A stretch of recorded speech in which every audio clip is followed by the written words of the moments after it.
All right, welcome back to Cross Connection. It's that time, so let's make it make sense.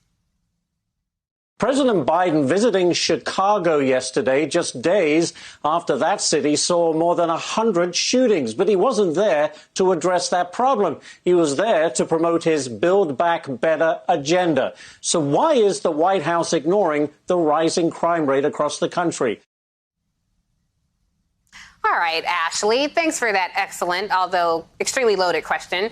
To be fair, I can see how anybody watching Fox might get the idea every American city is bullet-ridden battlefield of burnt-out cars and trash fires. I mean, just look at how Fox and Newsmax frame any coverage of crime rates in the United States. The surge in crime. Rising crime. A surge in crime. Crime wave. Surge in crime. Crime wave. Rising crime rates. Surge in crime. Crime wave. Full-scale crime wave. Massive crime wave. Rising crime wave. Massive lie wave. The never-ending stream of spooky clickbait headlines, fear-mongering talking heads, and Americans' well-established belief that crime is always rising, no matter the truth. Well, that creates a perfect storm for media bad actors like you just saw. Like our friend Ashley and his band of buddies over at Fox to drive a perception of the world that doesn't really align with reality. Now, on Thursday, a new poll revealed that 3 in 5 Americans think national violent crime is up in the past year. And nearly as many say violent crime is worse now than it was 30 years ago in 1991. Okay, hold up. Are we talking about the same 1991, 30 years ago, at the peak of the crime wave? The murder rate was almost twice as high as it is today.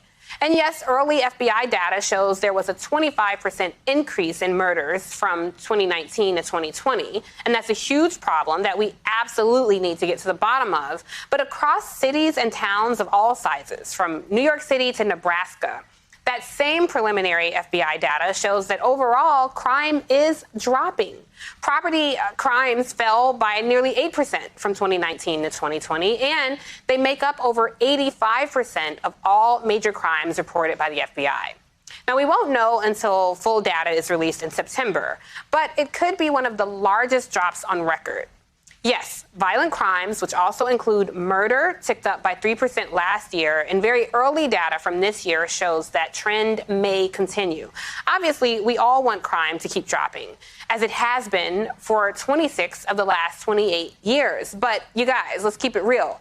A 3% increase in anything is hardly a surge.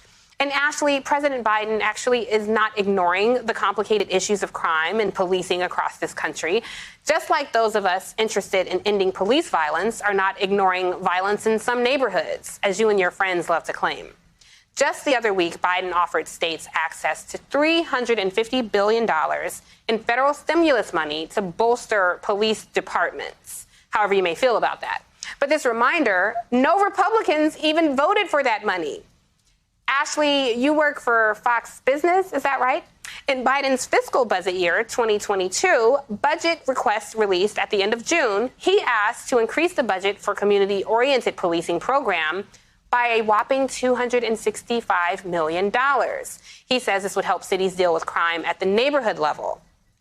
It remains to be seen whether GOP shoots that down, too. And let me just say, the suspense is killing me. But we'll be watching like we always do. And as always, you folks at home, please do keep sending us your video questions. You guys already know how much I love looking at them all week. Whatever you want to talk about, politics, policy, or stuff you see in the news, keep sending them our way and we will try to answer your questions. And seriously, if you don't send us your video, we'll have to keep answering these bad faith questions from the Foxosphere. So I beg you, save me from this. Recording on your phone is fine. Just keep it 60 seconds or less. And don't forget to tell us where you're from in an email to crossconnection@nbcuni.com. And together, we will try to make these things make sense.